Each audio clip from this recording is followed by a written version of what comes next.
Eh, Como dijimos ayer, como estamos esta semana, lamentablemente el domingo no estudiamos y, y estamos ya casi víspera de Shavuot.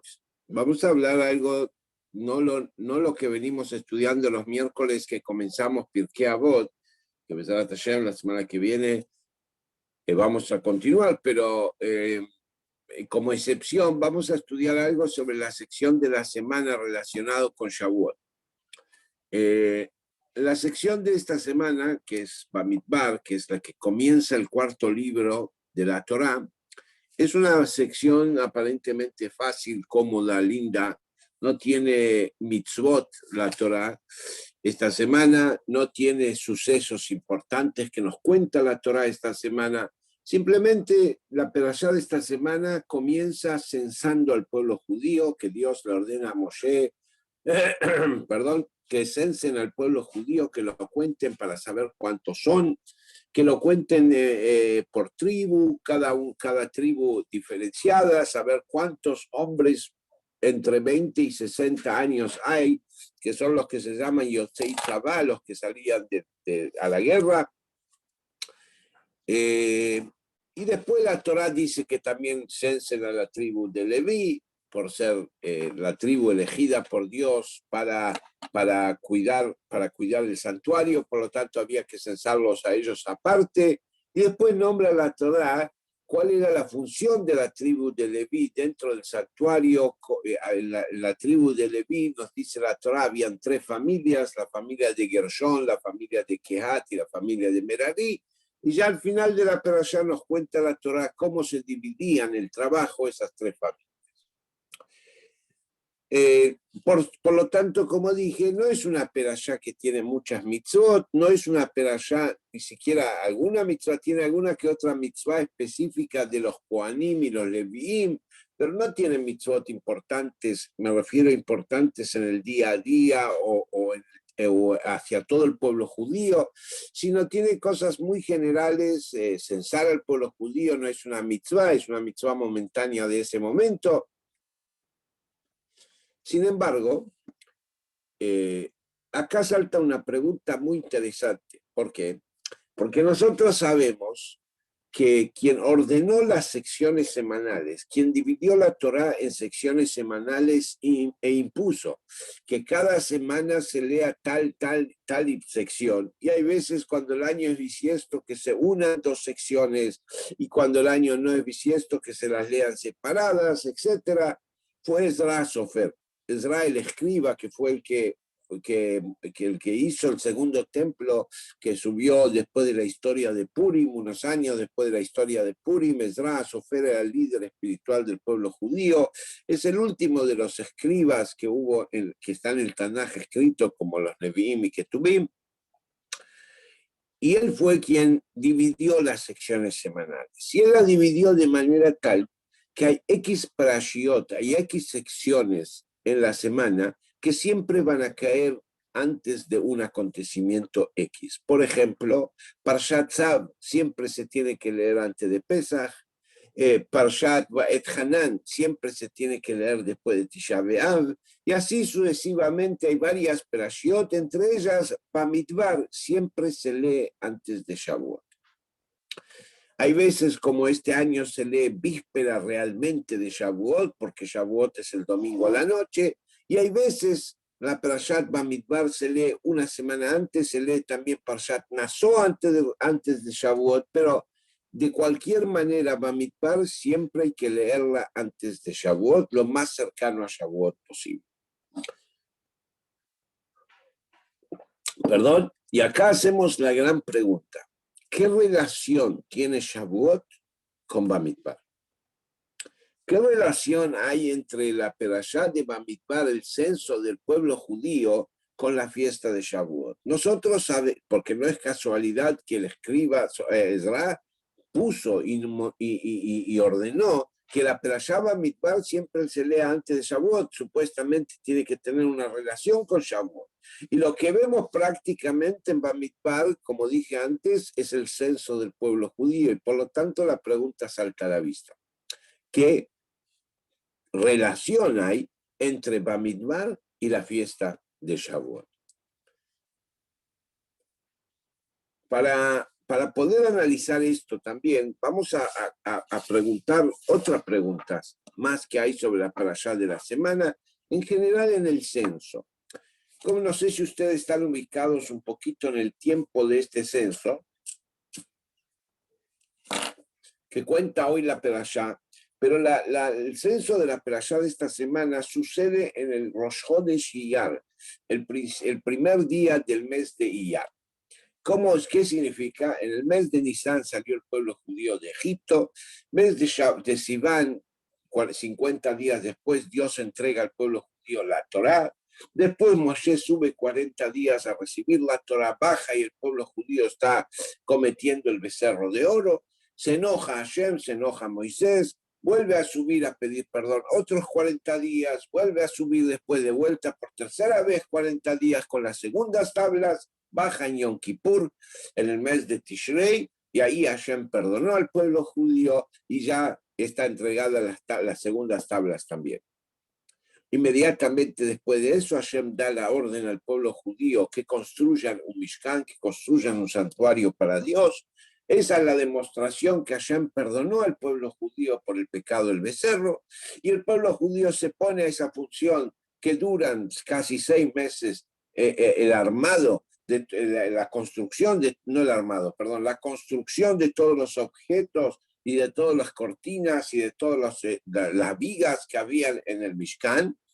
Y cuando finaliza el primer día de Nisan, un año después de haber salido de Mitzrayim, Hashem ordena que se inaugure el Mishkan, que lo armen y que se inaugure el Mishkan. Un mes después exactamente, Hashem manda a censar al pueblo judío. Y las preguntas que hacemos son las siguientes. Inmediatamente después del becerro de oro, después que Hashem perdonó, también nos cuenta la Torá en el libro Shemot que Hashem manda a censar al pueblo judío. Ya hace 6 meses que lo censaste, ¿para qué lo volvés a censar de vuelta? Acá hay un punto llamativo que no es el del cual vamos a hablar hoy, pero sí es llamativo, que en el censo de hace 6 meses atrás, la totalidad del pueblo judío, o sea, de los varones de 20 años a 60 años, era 603.550. Y el censo de la perashá de esta semana da la misma suma, 603.550.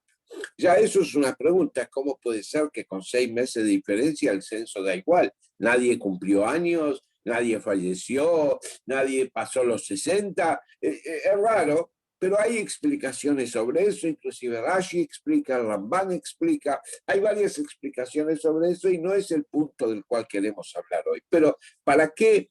Primero y principal, ¿para qué Dios necesita censar al pueblo judío? Dios sabe cuántos son. Dios no necesita como una persona contar para saber cuántos somos. ¿Ok? Segundo, Dios, ya si alguna razón hay para censarlos, ya los censaste hace 6 meses atrás. ¿Para qué volver a censarlos ahora de vuelta? Y tercera pregunta, el censo en general no es algo positivo. El censo en general, el Talmud nos enseña que la bendición recae sobre cosas que están ocultas, no las que están censadas. Una persona que tiene dinero guardado y quiere que ese dinero produzca bendiciones en el hogar, no debe estar contándolo cada 2 por 3. Debe dejarlo ahí oculto. No va a crecer solo, pero va a traer bendición. La bendición significa que se va a aumentar a través de otras cosas, y etcétera, etcétera. Pero no hay que contarlo, entonces, ¿por qué contar?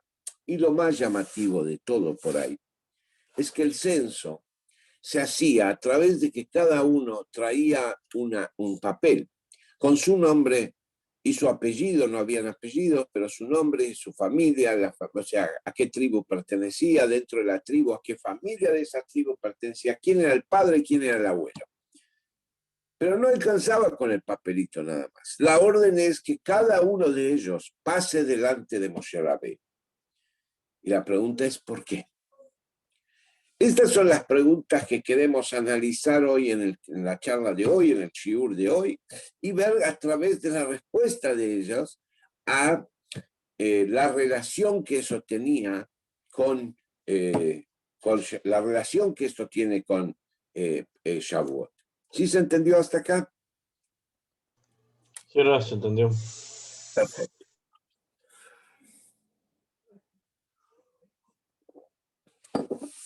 Voy a entrar en un tema que aparentemente no tiene nada que ver con lo que estamos hablando, y no solo que es un tema que no tiene nada que ver con lo que estamos hablando, sino es un tema muy delicado, y es un tema, es una ley judía, una halajá en el Shulchan Aruch, y que se debatió en muchos libros de preguntas y respuestas de grandes líderes y grandes sabios, etcétera, etcétera. Y hay muchas, nosotros vamos a hablarlo muy superficialmente, deben haber muchas preguntas sobre eso y deben haber muchos cuestionamientos y deben haber muchas dudas que va a crear, pero lo que nosotros queremos llegar es a un punto y solamente vamos a hablar de ese tema. Como siempre, vamos a verlo bajo la respuesta literal de las cosas y vamos a verlo también bajo como el Rebbe lo explica hasídicamente. Y vamos a ver una cosa muy interesante que me adelanto por ahí, pero como la respuesta del Rebbe le pega al Rebbe, única persona que podría haber transmitido a nosotros esta enseñanza es justamente el Rebbe. Y enseguida vamos a ver cómo. En el año 1982, Israel atacó el Líbano. Esto fue en respuesta en esa época el Líbano estaba, hoy en día peor, pero en esa época empezó, el Líbano estaba manejado, por lo menos el sur del Líbano, estaba manejado mucho por terroristas del Yihad Islámica y por lo tanto atacaban constantemente el norte de Israel, y en esa época también hubo un atentado en Londres, creo que fue, que mataron al embajador de Israel de Inglaterra. Por lo tanto Israel se cansó después de muchas advertencias y decidió entrar al Líbano, guerrear ahí en el Líbano y aniquilar o diezmar de alguna manera la fuerza de los terroristas que tenía la Jihad. En una ciudad, creo que la llamada la ciudad Sidón, el ejército israelí había conquistado la ciudad y habían conquistado, se habían entrado en un edificio de 7 pisos que lo tomaron como la base militar de Israel en el Líbano. Eran 7 pisos que había muchos soldados de guerra, soldados de logística, soldados de inteligencia, muchos soldados. Habían 90 personas ahí adentro. Un día a la mañana hubo un atentado lamentablemente muy feo, el edificio se derrumbó totalmente con las 90 personas que habían ahí adentro.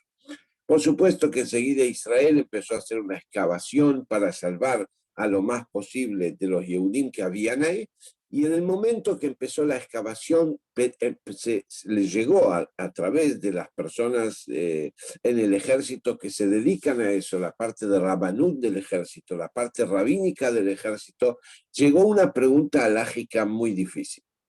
En el piso superior de ese edificio habían solamente en el momento de la explosión 3 o 4 soldados. La mayoría de los 90 soldados estaban en los pisos inferiores. Por lo tanto, para sacar los escombros, lo más fácil era sacar los escombros de arriba y sacar, si estaban con vida, a los 3 o 4 soldados que estaban en el piso superior.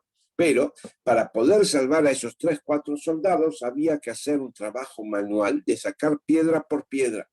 Y mientras tanto se iba a perder mucho tiempo y se iban si había sobrevivientes bajo los escombros, se iban a morir por el tiempo, porque quien está, Dios libre y guarde, en situaciones que está bajo un escombro, lo que necesita es lo más rápido salir para poder recibir el oxígeno correspondiente. Entonces, como no podían sacarlos, entonces para sacar a los 3 o 4 soldados de arriba había que hacer un trabajo manual, pero ese trabajo manual iba a llevar mucho tiempo, iban a perder tiempo para salvar a los de abajo. En cambio, para salvar a los de abajo tenían que entrar con un tractor, hacer toda una excavación con una máquina pesada, una máquina grande, que se iban a morir los 3 o 4 soldados que estaban arriba. Y la pregunta fue, ¿qué es preferible? ¿Salvar a los 3/4 de arriba o descartar a los 3/4 de arriba para salvar a la cantidad mayor que estaba más profunda en la excavación? Bajo esta duda, que por supuesto creo que la duda se creó después de la excavación, no durante la excavación, pero la pregunta la dirigieron a un gran rabino, un juez de Jerusalén muy importante. El rabino se llamaba en esa época rabino Shaul Israeli, que era Rosh Yeshiva de la Yeshiva famosa Merkaz Arab, la Yeshiva que está enfrente del Kotel. También era Haber Betin de Moatzat Rabanut de Jerusalén, era parte del Tribunal Supremo Rabínico de Jerusalén, y por lo tanto le llevaron la pregunta a él: ¿qué es más importante? ¿Salvar a pocos, y a pesar que por salvar a pocos se van a morir muchos, o dejar que se mueran pocos para poder salvar a muchos? Esa era la pregunta básica. Y esa pregunta no solo se puede dar en esa circunstancia que fue un hecho real, sino se puede preguntar en cualquier situación de la vida. Por ejemplo, Dios libre y guarde, una persona está manejando y ve que en la senda peatonal de repente hay 5 chicos, él se distrajo un momento y hay 5 chicos que por la velocidad que va no llega a frenar y los va a atropellar, pero sin embargo en la vereda él puede dirigir el auto hacia la vereda, hay un solo chico, entonces puede uno preguntarse qué es preferible, atropellar a los 5 o dirigir el auto que se estrelle contra la vereda y voy a atropellar a uno solo. Esa es la pregunta en general. El rabino Shaul Israeli no necesitó mucho tiempo para evaluar esto. ¿Por qué? Porque el Rambam, el Maimónides, en su libro de Alajot, ya codificó la ley como es, y el Rambam trae un ejemplo diferente al que mencionamos nosotros. El Rambam dice, si vienen Goy a una ciudad judía y la sitian y les dicen al pueblo judío que está dentro de la ciudad, entréguenos una persona para matarlo y salvamos a toda la ciudad, o entramos y matamos a todos. Dice Rambam, no se puede entregar una vida para salvar a todos. Estamos hablando de una ciudad. Una ciudad podía tener 1,000 personas, 2,000 personas, 10,000 personas, 100,000 personas. Sin embargo, dice Rambam, no se entrega una persona para salvar otras 10,000 o 100,000 o lo que sea. No existe eso. Por lo tanto, Rabino Israeli derivó la respuesta basada en esa halajá, que no se puede hacer una cosa así. En ningún caso una persona puede decidir que fulano muera para salvar a un montones. Esa es la halajá. ¿Sí se entendió la halajá? Sí, Raf, se entendió. Ok, de vuelta. No quiero, seguramente muchos de ustedes pueden tener un montón de preguntas sobre esta halajá. No quiero entrar en esta halajá porque es muy profunda y podríamos hablar horas enteras. Solamente quiero atacar estamos estudiando la halajá muy superficialmente, pero solamente quiero atacar la halajá o preguntar a la halajá un cuestionamiento general. Parece muy ilógico no entregar un judío para salvar 10,000.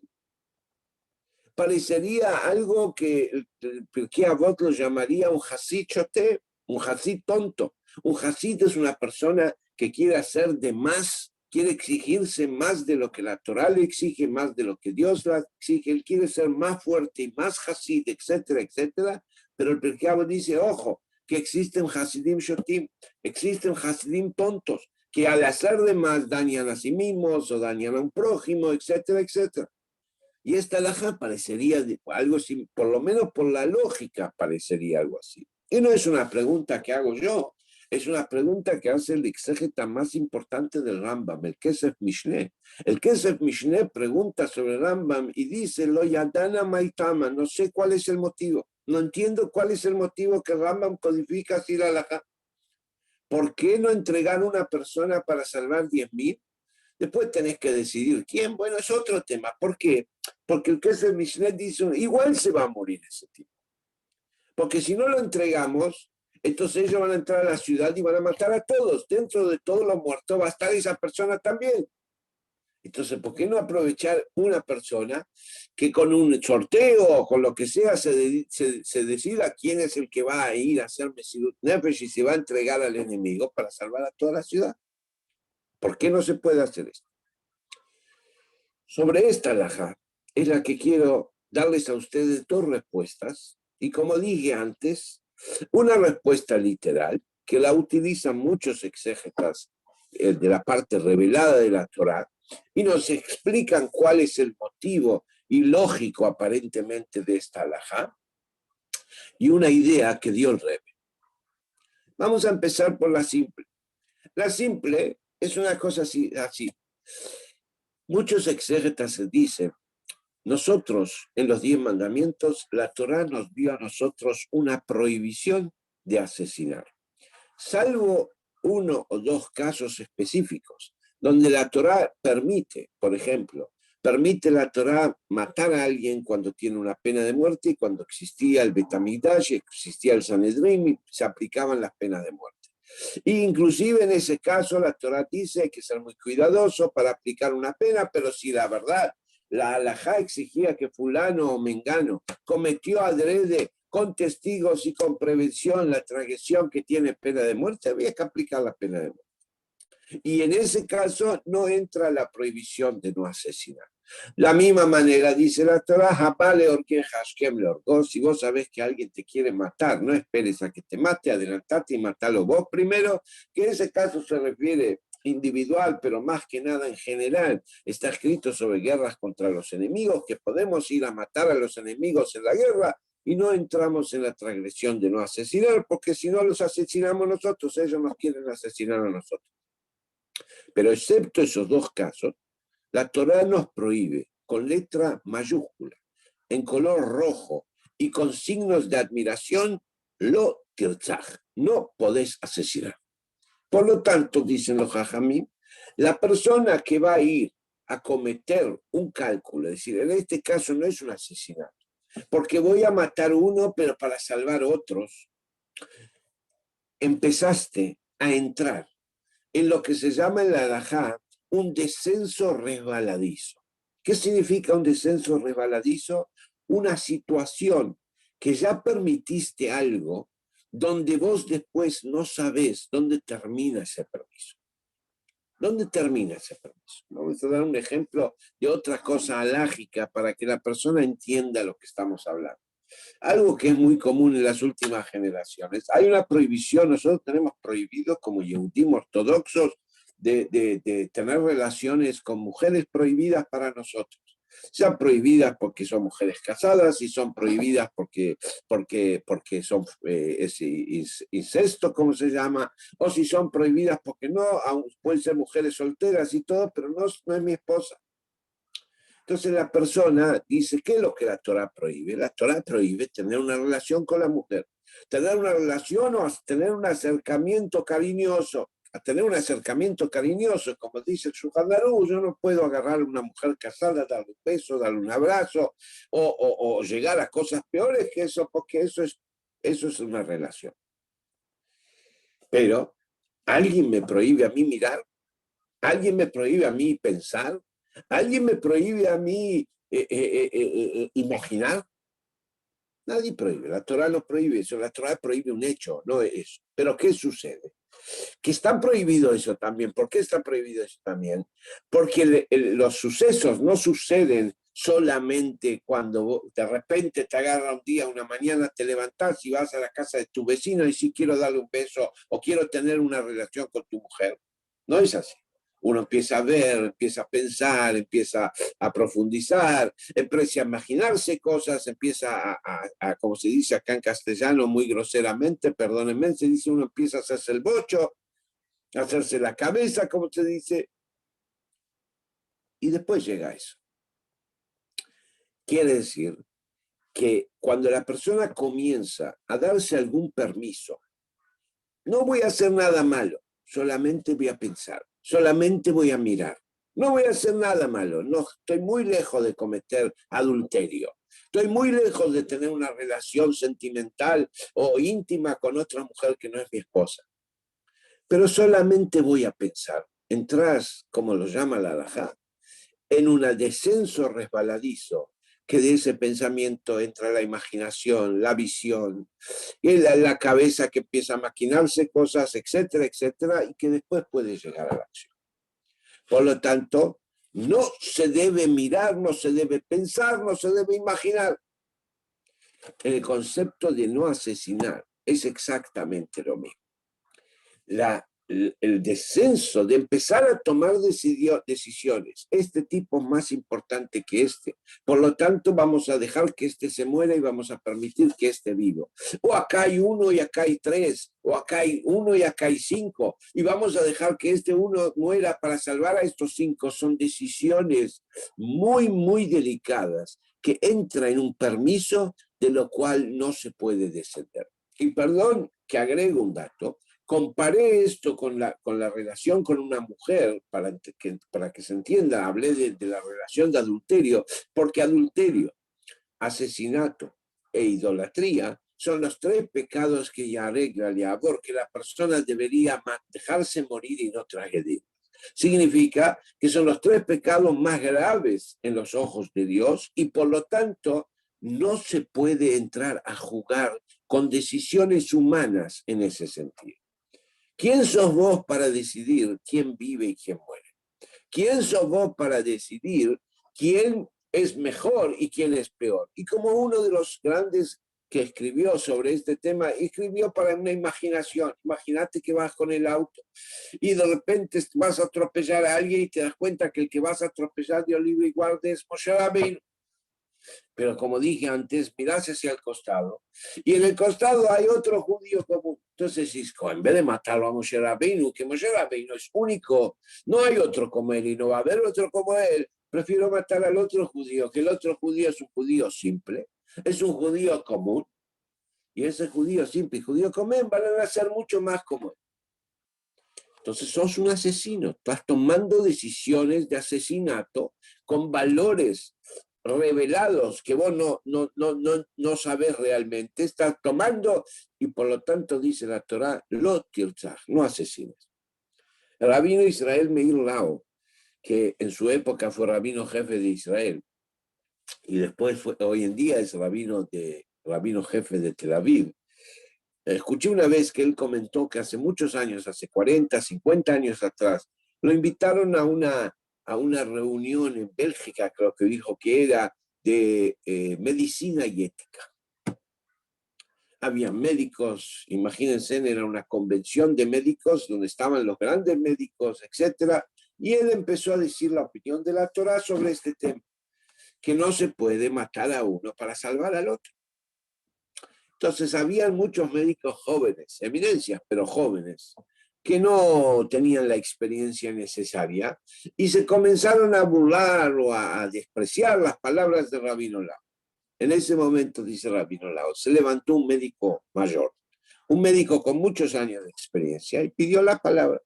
Y contó una siguiente anécdota. Contó cuando yo estaba haciendo la residencia en un hospital, cuando apenas me recibí, estaba en mi guardia, en la guardia de emergencia, la sala de emergencia del hospital. Gracias a Dios pasé una noche tranquila y miraba el reloj que faltan 2 o 3 horas para que termine la guardia y pensaba ojalá que la guardia termine sin sobresaltos, así, gracias a Dios.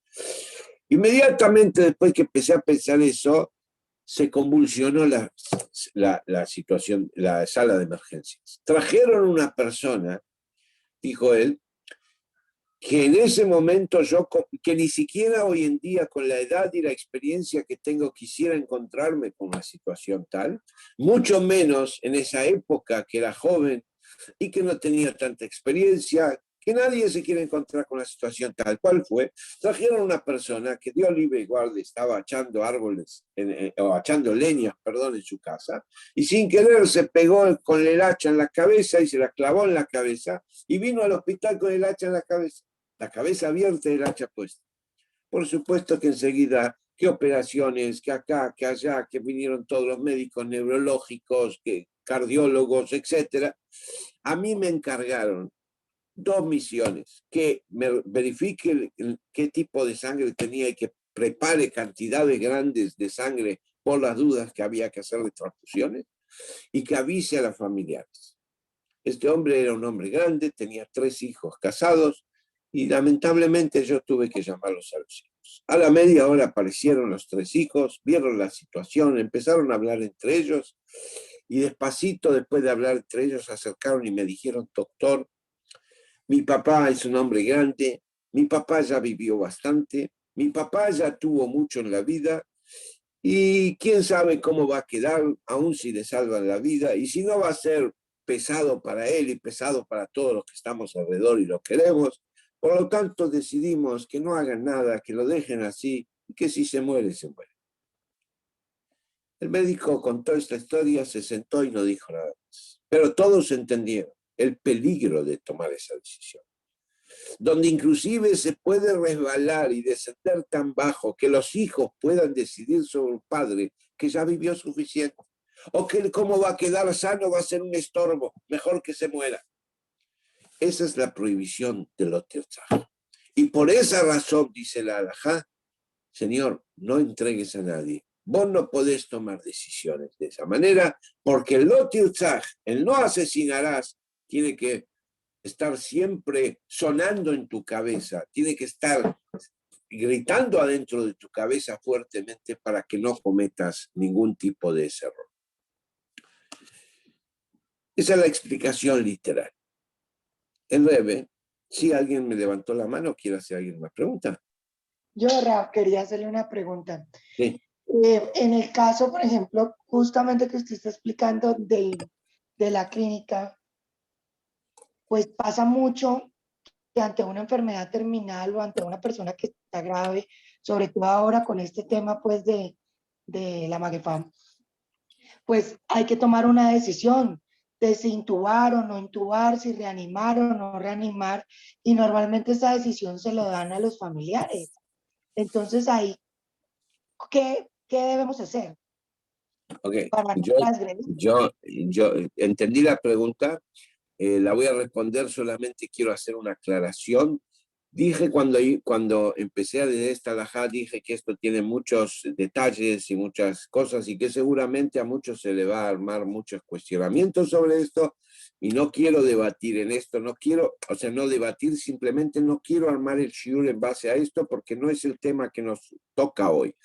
Por lo tanto, sí le voy a responder la pregunta porque me la preguntó y porque corresponde que la responda, pero lo que pido es que me dejen después terminar el shiur del tema que quiero llegar y no entrar en todos estos, como se dice, opciones alágicas en estos casos. Pero sí es importante hablar de esto, respeto su pregunta, que no me malinterprete, simplemente no me quiero desviar del shiur. Existe una alajá en Shulchan Aruch, que la alajá en Shulchan Aruch dice que hay situaciones en la vida, inclusive de vida o muerte, que cuando vos haces algo, ya después no tenés opción. Lo hiciste y, si, por ejemplo, una persona que lo intubaron, como el ejemplo que usted dio, si después vienen los familiares y dicen, sáquenle el tubo, no quiero que lo intuben, sáquenle, ahí ya están matando, ya no se puede. Pero sí vos tenés la opción de no intubarlo, porque vos no estás haciendo nada, no estás matándolo, vos no estás haciendo algo para darle vida porque sabés que va a sufrir y que la posibilidad de que viva es muy poca, entonces no haces nada. En ese caso específico es diferente. Por supuesto hay que ver la edad de la persona, la situación médica de la persona, un montón de detalles, pero se puede dar casos que unos familiares digan, no lo intuben.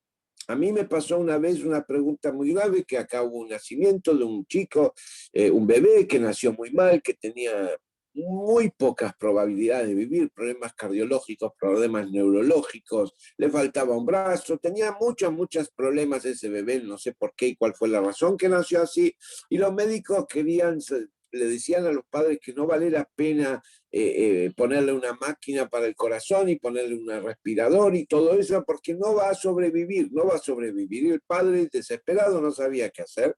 Yo hice la consulta alágica a rabinos superiores a mí, afuera de la Argentina, en Estados Unidos, y lo que me contestaron me dijeron justamente lo que yo le acabo de decir. En esta circunstancia, en esta situación, que no hagan nada y que lo dejen al chico ahí, que Dios decida si ese chico va a vivir o no va a vivir, y que no hagan nada. Pero si hacen algo, después no lo pueden desenchufar. Después lo tienen que dejar hecho, porque si no, sí es una necesidad. ¿Ok? Ok. Dice, Gracias. no, por favor. Espero que me haya entendido, no se ofendió que le respondí así de la pregunta, pero no quiero derivar el tema, nada más. Sí, sí, le entendí, Rab, gracias. Ok. Eh, Dije antes que el Rebbe da una respuesta más diferente. La respuesta que nosotros vimos hasta ahora habla más que nada por la negatividad, por lo grave que es asesinar, por la negatividad del asesinato. Por eso los hajamim nos prohíben de decidir quién vive y quién muere. El Rebbe en el año 1944 fue invitado a un casamiento en Nueva York y mientras se estaba finalizando la Segunda Guerra Mundial en Europa y los aliados ya estaban conquistando Alemania nazi y todas sus conquistas y liberándola. Sin embargo, los nazis todavía seguían, perdón, los nazis seguían lamentablemente matando judíos y el Rebbe fue invitado a un casamiento en Nueva York y el Rebbe anotó en un cuaderno una reshimá, se llama, los hasidim lo llaman reshimá. Reshimá, la palabra de hebreo significa anotaciones. El Rebbe tenía muchos cuadernos con anotaciones suyas de diferentes temas halágicos que nunca los entregó para imprimirlos o para que eran secretos del Rebbe, los tenía en su oficina guardados en cuadernos. Y cada nota que el Rebbe hacía, al principio de la nota estaba escrito qué fecha y en qué situación lo escribió. Después de que el Rebbe se desapareció físicamente en el año 94, al entrar a la oficina del Rebbe y buscar las cosas que habían ahí, se encontraron todos estos cuadernos y los hasidim decidieron revelarlo e imprimirlo porque hay cuestiones no solo de filosofía, no solo de Hakirá, investigación, sino también cosas muy profundas de la halajá también. Y esta reshimá, este cuadernillo, que figuraba con la fecha esta que yo dije, 1944, y en la situación de una invitación a un casamiento, el Rebbe se refirió hacia esta pregunta alágica y el Rebbe responde otra pregunta, otra respuesta.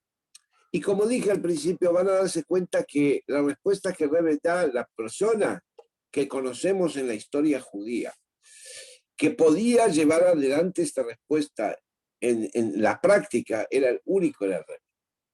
Y el Rebbe contesta, no es el problema la negatividad de asesinar. El problema es el desconocimiento del valor judaico. El desconocimiento de lo que vale un yehudí. Cuando vos decidís, este yehudí vale menos que 10.000, ¿en base a qué lo estás diciendo? En base a los bienes materiales que tiene, en base a su capacidad, en base a su nivel espiritual, ¿en base a qué? En base a cosas que se pueden medir, porque son cosas reveladas. Pero la realidad del judío es la neshama que el yehudí tiene adentro. La neshama que el yehudí tiene adentro, dice Rebbe, es un pedacito de Dios. Es ilimitado, es desconocido y no es medible. Nadie puede medir qué capacidad tiene una persona frente a 10.000 personas. Es imposible, por lo tanto, vos no podés decidir, ¿vale la pena matar a este que vale 1 para salvar 10 o 15 o 100 o 1.000? Porque por ahí ese 1 vale más que los 1.000. Vos lo sabés, no lo podés medir eso. Y el Rebbe trae ejemplos prácticos hacia eso. Y 2 ejemplos prácticos. El primer ejemplo, dice el Rebbe, todos conocemos la historia de Yosef y sus hermanos. Al principio eran 10 hermanos contra Yosef. Yosef era el que iba, no permitía que en la casa haya paz hogareña, que se conviva en paz. Iba y le contaba al padre todas las cosas malas, entre comillas, que hacían sus hermanos. Sus hermanos lo odiaban y sus hermanos llegaron a la conclusión, acá hay 1 contra 10. Y por lo tanto, para que haya paz, mejor matar al 1 o venderlo. Y así hicieron. Porque ellos hicieron una evaluación 10 contra 1 y tenían razón por ahí. Pero ¿qué sucedió después? 22 años después, ese 1 Yosef salvó a los otros 10 de que no se mueran de hambre.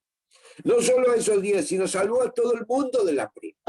Si no fuera que Yosef hubiese revelado los sueños del faraón y hubiese preparado alimentos para los 7 años de hambruna, no solo los hermanos de él se hubiesen muerto, se hubiesen muerto millones de personas. Por lo tanto, cuando lo evaluaste al principio, evaluaste 10 contra 1, pero después la historia te demostró que ese uno valía mucho más que los otros 10, porque salvó a todos.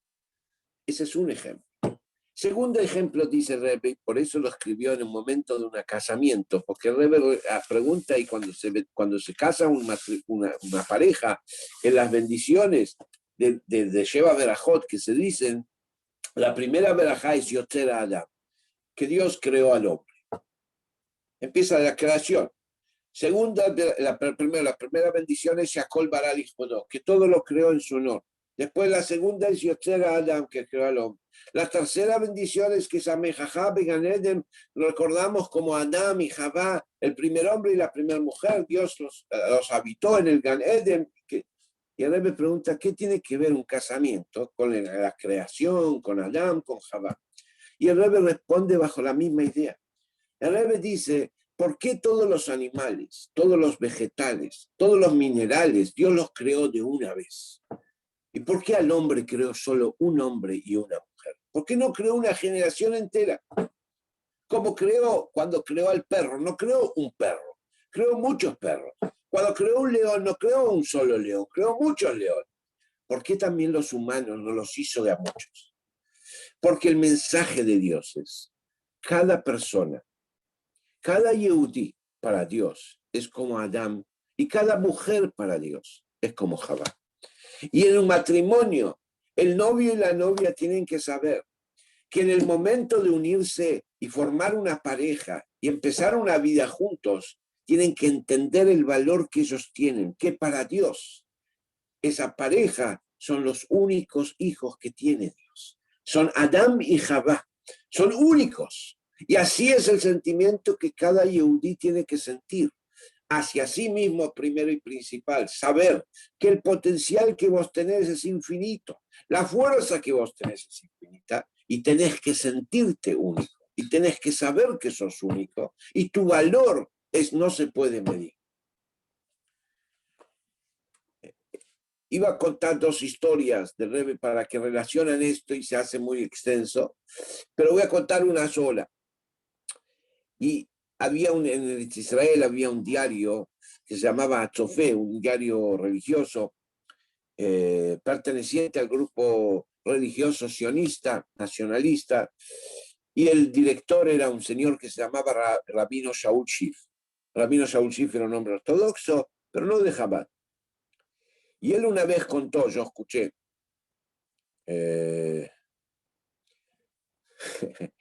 okay, alguien pidió acá que cuente las dos, perfecto, si hago tiempo, si me permiten, voy a contar las dos.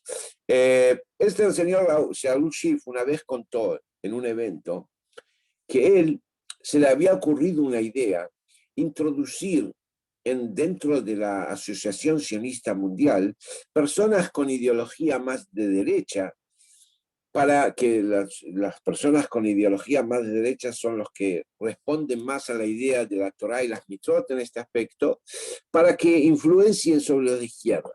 Y se le ocurrió quién son las personas que pueden hacer esto, dijo los de Chabad. Y por lo tanto decidió que iba a hablar con 3 o 4 Hasidim para ir involucrándolos en esto. Pero él sabía que los Hasidim no hacen nada sin preguntar al Rebbe. Por lo tanto decidió ir directamente al Rebbe. Y viajó a New York.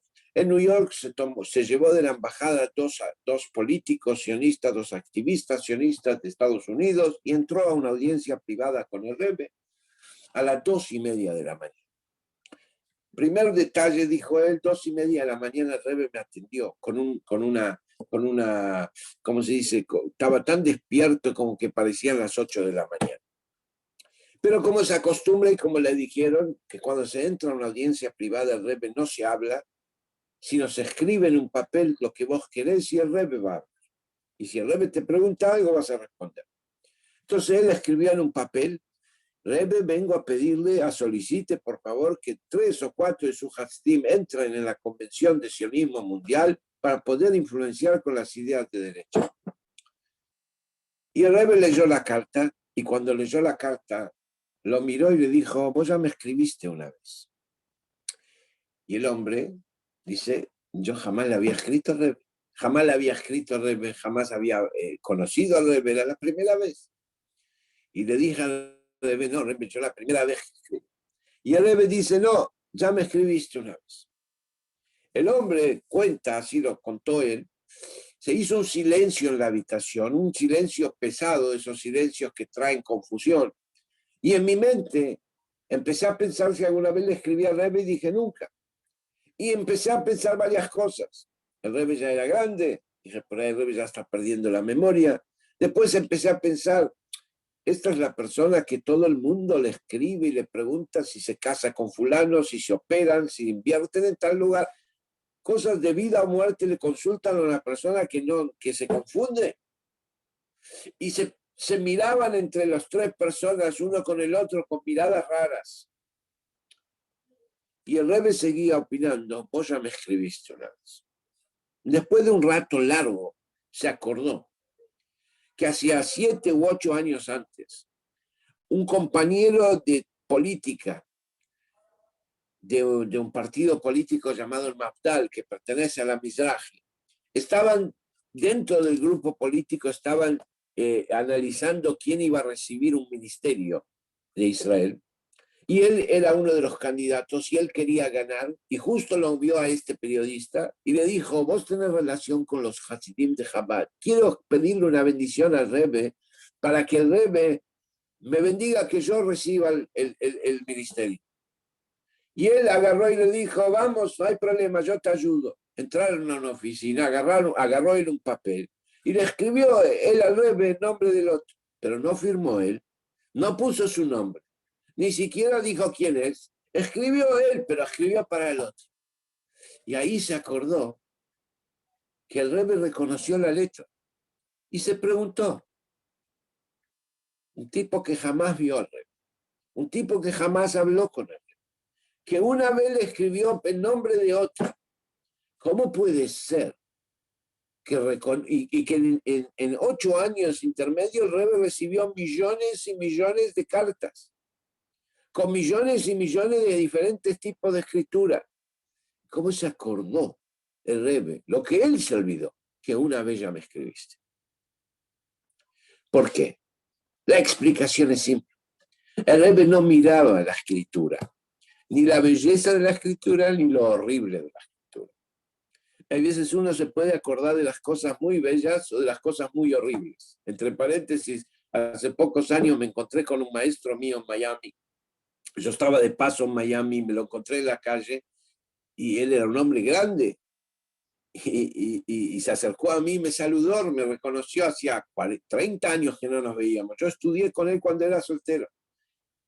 Entonces me acerqué irónicamente y le dije, usted después de tantos años se puede acordar de los mejores alumnos o de los peores alumnos. ¿Por qué se acordó de mí? ¿Porque yo era de los mejores o porque era de los peores? Me dijo, ¿querés que te responda? Le dije, no, mejor no me diga nada. Pero bueno, no importa. La persona se acuerda de las mejores cosas o de las peores cosas. Y el Rebbe no miraba eso. El Rebbe miraba el potencial. El Rebbe miraba el alma de la persona. Y por eso podía reconocer en la escritura la fuerza que esa persona tenía. El Rebbe repartía todos los domingos dólares para bendición. Quería con eso darle fuerza a la gente que se acostumbre a darse de acá. El Rebbe recibía del banco billetes de $1. Cada 2 semanas, $16,000. Quiere decir que por domingo el Rebbe repartía $8,000. 8,000 por 4 son 32. Por un año entero son casi 400,000. Hagan usted la prueba de mover la mano así, entregando $1 400,000 veces. Había una mujer que pasó delante del Rebbe a recibir $1 y le dijo, Rebbe, ¿cómo no te cansás? ¿Cómo puede ser que el Rebbe tenía en ese momento 89, 90, 91 años, un hombre de tu edad que esté parado horas y horas moviendo la mano así sin cansarse? Y el primero que entraba, que el Rebbe estaba recién, que empezaba, estaba fresco, vamos a decir, lo recibía el Rebbe con una sonrisa y le daba una bendición. Al último igual. sin ninguna expresión de cansancio. Y el Rebbe le contestó, cuando uno cuenta diamantes no se cansa.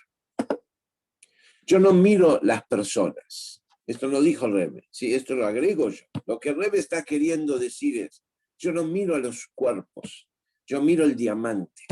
El diamante es la neshama. El diamante es el potencial que no se puede medir. El diamante es tu valor real que ni vos sabes cuál es. Mucho menos sabe otro. En base a esta respuesta, vamos a entender qué significa censar al pueblo judío. Hasta ahora, Dios entregó la Torá. Hasta la perashá de esta semana, Dios entregó la Torá a todo el pueblo judío. Fue posar la divinidad de Dios sobre en general todo el pueblo. Después vino la inauguración del templo y donde Dios posó la divinidad en el templo, también en forma general sobre todo el pueblo judío y sobre el templo. Un mes después, viene Dios y le dice a Moisés, llegó la hora de quiero posar mi divinidad en forma individual sobre cada judío. Por eso lo que vas a hacer lo vas a censar. Pero no para saber cuántos son, porque yo no necesito eso, sino para que cada judío pase delante tuyo. Y cuando cada judío pase delante tuyo, te ve a vos y a través tuyo, Moshe Rabbeinu, yo voy a ponerle el potencial infinito que tiene el alma de él. Y esa es la preparación para Shavuot. Cuando nosotros recibimos la Torá en Shavuot, nos llama la atención que Dios se dirige al pueblo judío entero. Inclusive, como dicen los Jajamim, toda Neshama que iba a existir en el futuro estuvo en la entrega de la Torá. Y a todos esos millones y millones de personas, Dios les habla en singular. Dios le dice, yo soy tu Dios, que te sacó de Egipto. Tenía que haber dicho, yo soy vuestro Dios, que lo saqué de Egipto. Dios le habla individualmente a cada uno. Porque la entrega de la Torá es individual a la misión, a la función, al trabajo que tiene que hacer cada uno individualmente. Y esa es la manera de mirarte a vos y mirar a tu prójimo. Mirarte a vos, primero saber que no alcanza lo que hiciste. Tenés un potencial infinito, tenés una capacidad infinita, que ni vos la conocés, ni vos la podés medir. Y a eso tenés que dedicarte, y a eso tenés que entregarte. Y cuando vas a juzgar al otro, cuando vas a mirar el otro, lo tenés que mirar de la misma manera. No evaluando qué tiene, quién es, qué capacidad, quién es su esposo, quién es su esposa, quiénes son sus hijos, quiénes son sus padres, sino mirar el potencial infinito que desconoces y que no podés saber. La preparación más correcta para recibir la Torá este Shavuot es Vaihan Sham Israel Negetar. Acampó ahí el pueblo judío frente al monte. Y Rashi trae, ¿por qué dice singular acampó y no acamparon? Dice Rashi que Ishehad, Melevehad, todos estaban unidos. Una unión única que existió en el pueblo judío fue en el momento de entregar la Torá. La preparación más digna es que nos unamos, por lo menos en este concepto, de entender que cada Yehudí es para Dios y un hijo único. Cada Yehudí para Dios es como Adán o Javá. Es único en el mundo. Y su misión es grande, y su misión es importante, y su trabajo es importante, y sus potenciales es importante. Así yo me voy a mirar a mí mismo de esa manera. Voy a lograr muchas cosas más, y si voy a mirar a todos los judíos del mundo de esa misma manera, por supuesto que voy a recibir la Torá con una revelación divina mucho más alta y más elevada. Bueno, perdón que me extendí un poco, hasta acá el shiur de hoy, espero que haya gustado, lo hayan entendido, y gracias a todos por participar, y si no nos vemos, que no creo que nos vamos a ver hasta Shavuot, que tengan un buen Shavuot, un buen recibimiento de la Torá a todos.